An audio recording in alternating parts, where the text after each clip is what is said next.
So again, why is the Subverter one of my favorite LS2 helmets? Well, it just keeps delivering. It keeps proving itself to be what we say it is. And that is the safest motocross helmet on the planet.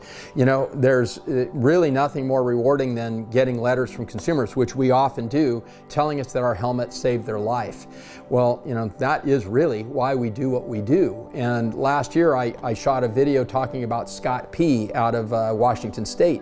You know, Scott used to race A-class cross country and enduro, and he laid off for a few years. I think he raced trucks for a few years, and he came back and he went back into the B class. Now, if you don't race, that doesn't mean a lot to you. If you do and you're super pro, you may say that's not that big a deal, but I'm telling you, a guy that has ridden the A class at any point in his career, relative to mere mortals, he's pretty fast. And Scott was on a YZ250, and he got caught in a rut, and he came off the trail and he literally head first into a tree. And when I say head first, I mean head first. And he collapsed the front end of the chin bar because, as I mentioned, we use crumple zone technology.